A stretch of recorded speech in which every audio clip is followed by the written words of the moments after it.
윤석열 당선인의 청와대 이전 방침을 두고 청와대가 사실상 제동을 걸면서 이른바 신구 권력 갈등이 고조되고 있습니다. 윤 당선인은 인수위 간사단 회의를 주재하면서 정책 행보에 박차를 가하고 있습니다. 인수위 취재기자 나가 있는데요. 연결해 보겠습니다. 김승환 기자. 네, 삼청동 인수위 사무실 앞에 나와 있습니다. 네, 집무실 이전을 둘러싸고 청와대와 당선인 측의 충돌 여파가 오늘도 계속되고 있죠.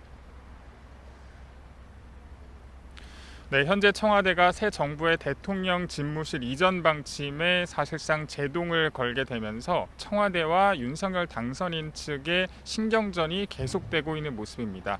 오늘 아침 김은혜 당선인 대변인은 정례 브리핑에서 각 부처와 의견을 사전 조율했는데 결과는 그렇지 못하다면서 에둘러 불편한 기색을 드러냈습니다. 다만 청와대가 원하는 뜻이 뭔지 별도로 전달해주면 잘 수기하겠다는 입장을 내놨습니다. 국민의힘 이준석 대표는 아침 라디오에 나와 전임 대통령이 후임 대통령에 대해 견제하는 건 옳은 방향이 아니라면서 정권 출범에 협조해야 하는 건 법률 사항이라고 지적했습니다.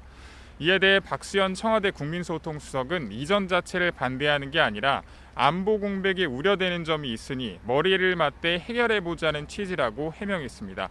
민주당 국방위 소속 안규백 의원은 이번 일을 국민 불안의 대참사로 규정한다면서 점령군처럼 국방부에 방을 빼라는 건 기막힌 일이라고 맹비난했습니다. 네, 양측의 갈등이 점점 고조되는 것으로도 보이는데 그렇다면 문재인 대통령과 윤석열 당선인 간의 회동은 어떻게 되는 건가요? 네, 어제 이철희 정무수석과 장제원 당선인 비서실장 간 실무 협상은 빈손으로 마무리됐습니다. 이에 따라 문재인 대통령과 윤석열 당선인의 회동도 현재로서는 불투명한 상황인데요. 일단 박수현 청와대 국민소통수석은 아침 라디오에 나와서 집무실 이전 논란이 회동에 영향을 주는 일이 있어서는 안 된다고 말을 했습니다.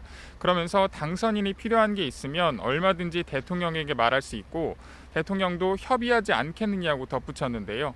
윤석열 당선인 측 김은혜 대변인은 아침 브리핑에서 실무진의 추가 만남 일정은 정해지지 않았지만 늘 열려 있다면서 결론은 예단하지 않겠다고 설명했습니다.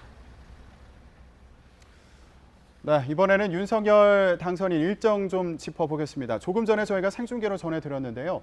간사단 회의를 직접 챙기고 있죠.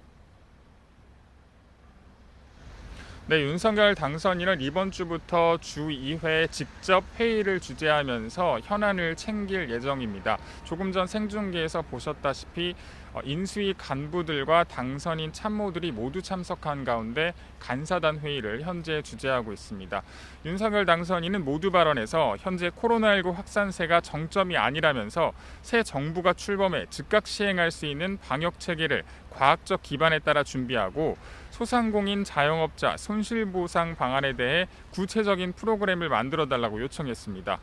이와 별도로 인수위는 외교안보분과 인수위원들이 참석한 가운데 9시 30분부터 국방부로부터 업무보고를 받고 있습니다. 정부 부처 가운데 인수위에 업무보고를 하는 건 국방부가 처음입니다. 인수위는 북한군의 동향과 대비태세 등에 대해서 하루 종일 보고를 받을 계획입니다. 지금까지 삼청동 인수위 사무실 앞에서 YTN 김승환입니다.